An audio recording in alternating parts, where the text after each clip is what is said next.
So a moment ago, we witnessed something mesmerizing. It was performance poet Marlon Carey at a TED Talk in Boston. He's rapping and rat-a-tat-tatting his way through a piece about time. Time is running out. There's never enough time. Our dismal existence is punching in, punching out, serving time. Prisoners trapped within an hourglass, choking on the sandstorm of possibilities. And he's doing this while he is solving a Rubik's Cube. Did you see that? I have never solved one of those things my entire life.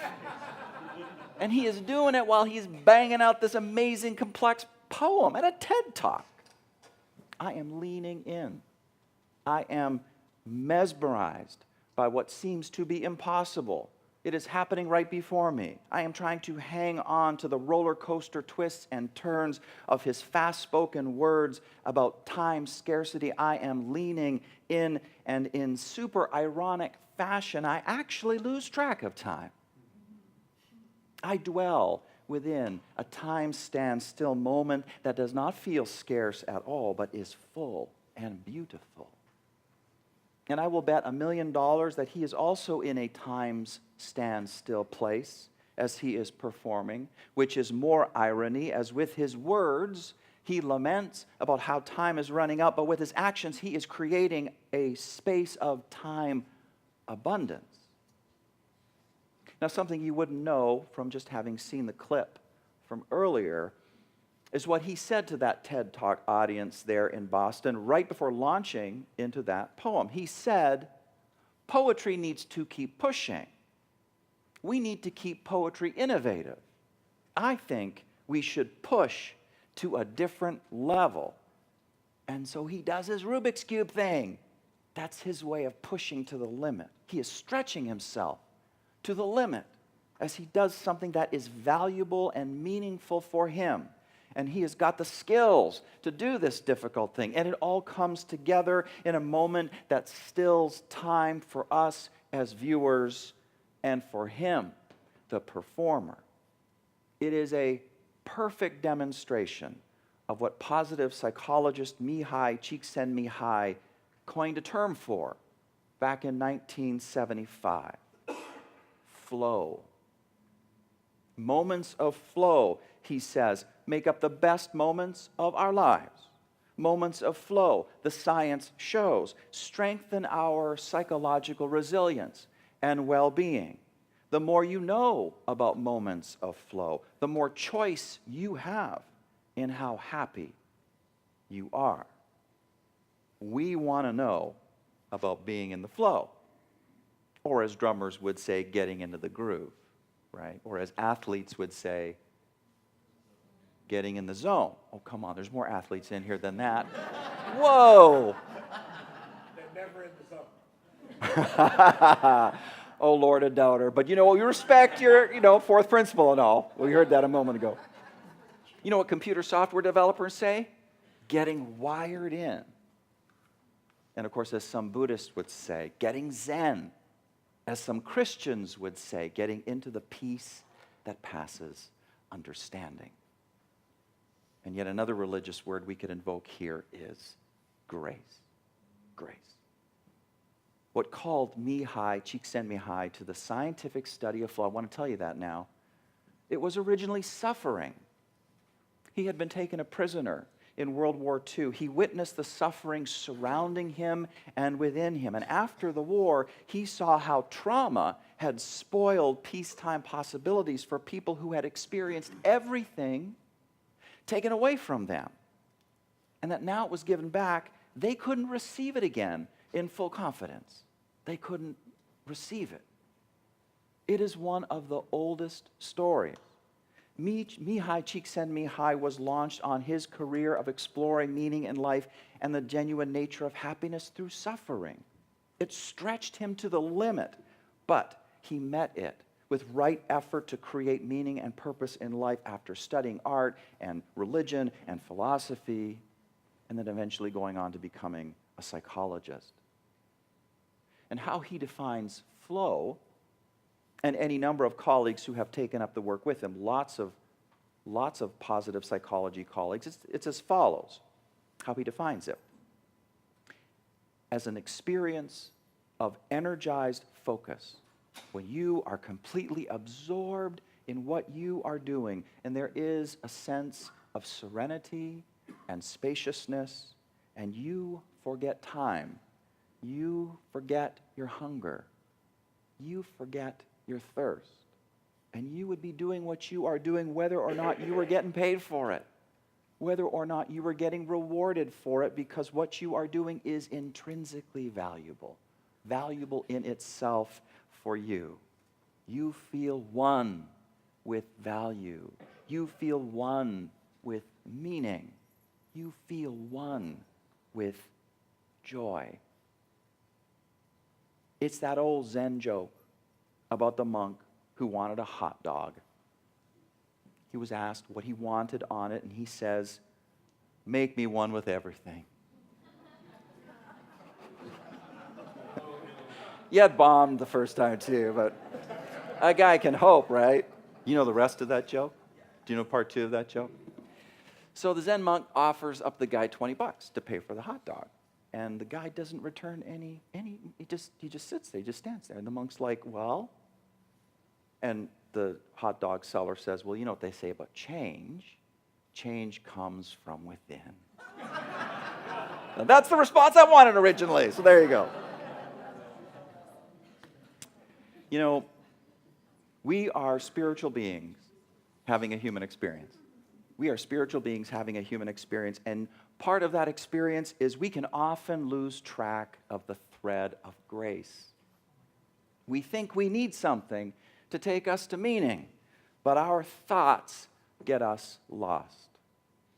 Mary Oliver says it like this in her poem, "A Dream of Trees." There is a thing in me that dreamed of trees, a quiet house, some green and modest acres, a little way from every troubling town, a little way from factories, schools, laments. I would have time, I thought, and time to spare, with only streams and birds for company, to build out of my life a few wild stanzas. And then it came to me that so was death a little way from everywhere. There is a thing in me still dreams of trees, but let it go. Homesick for moderation, half the world's artists shrink and fall away. If any find solution, let him tell it. Meanwhile, I bend my heart toward lamentation, where, as the times implore our true involvement, the blades of every crisis point the way. I would it were not so, but so it is. Whoever made music of a mild day? That's the poem. The thing we think we need to take us into flow moments is a quiet house, some green and modest acres, a little way from every troubling town, a little way from factories, schools, laments. But then Mary Oliver says that death is a little way from everywhere. She says that moderation ruins art. She says that mild days do not provoke music. If any finds solution, she says, let him tell it. Now, Mihai Csikszentmihalyi doesn't offer any solution, but he does offer an explanation. What science shows is that if we lack a clear sense of values which we are actively pursuing, flow will not come. If we are not able to focus on the task and we find ourselves constantly interrupted, flow will not come. If the task is too easy and our skills way outmatch them, the result is not flow, but boredom. If the task is too difficult and it outmatches our skills, the result is not flow, but anxiety, panic. Flow emerges out of what is valuable for us. Flow needs focus. And flow, as Mary Oliver makes plain, requires some sort of challenge that we can actively meet with skills that are a good match. That we are stretched thin is a good sign if we can match it with skill. Now, recognizing especially this last part, the speaker of Mary Oliver's poem lets go of her dream of trees, her homesickness for moderation, and says, meanwhile, I bend my heart toward lamentation, where, as the times implore our true involvement, the blades of every crisis point the way. It is the old story again. It is Siddhartha Gautama witnessing the reality of aging, sickness, and death. And these blades of crisis send him on a journey that takes him towards transformation into the Buddha. It is Mihai Csikszentmihalyi witnessing the reality of a concentration camp and the trauma that post-war survivors lived with, and these blades of crisis sending him on a journey to understanding flow. And it is you and me, after last week's attempted pipe bombings. It is you and me, after the murders at the Tree of Life Synagogue in Pittsburgh. All the noxious hate. Blades of crisis sending us. And all the blades of crisis that are part of our personal stories, which never get announced in the news, but they fill up the rooms of our lives. The times implore our true involvement. The central question for me, as I was reflecting on the relevance of flow to our lives, was about the skills we bring to the challenges of being spiritual beings having a human experience. And I admit, there are so many other possible questions, like how often we are bumped out of potential experiences of flow because we are addicted to attention robbers, like our smartphones. My smartphone is right there, and I'm anxious because I'm separated. I got separation anxiety. But the main question has to do with how difficult the blades of crisis can be and how we can feel so undeveloped in our skills, the skills that we use to face them, and thus the pervasive anxiety.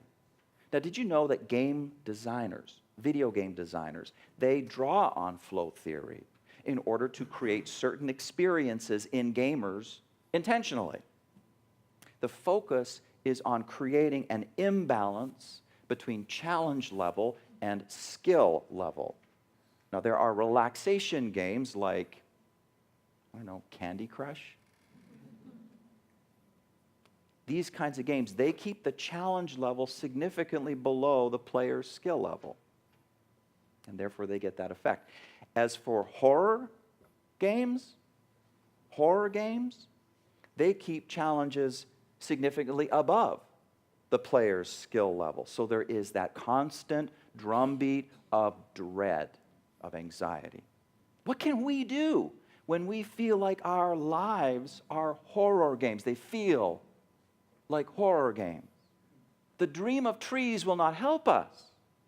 We must develop our internal skills to reduce anxiety, to create a better balance between challenge and skill. And I'm glad that a single sermon doesn't have to say everything. I bet you're glad too, because we'd be here for hours, man. I give you an old-time preaching sermon. I give you an old-time 3 hours. Whoa! I'd be wiping my head and just... Dr. Godfrey Oakley, I just heard him say, God save us. There's nothing like the threat of a long sermon to turn a person into a theist, right?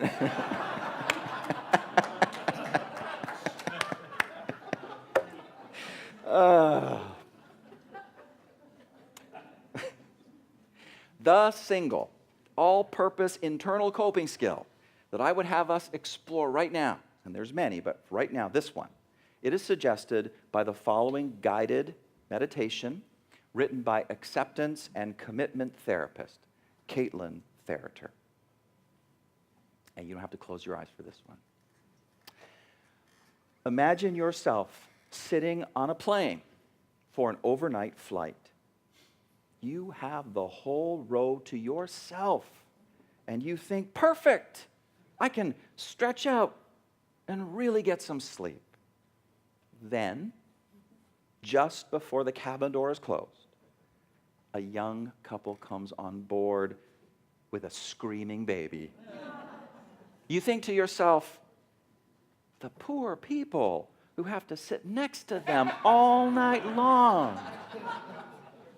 Just as that thought crosses your mind, you see the couple moving towards you. They're seated next to you. You shuffle your stuff to make room for them, but in your head, you are screaming, no! They smile. They thank you for helping get them to their seats. And all the while, that baby is screaming. They try everything to soothe him.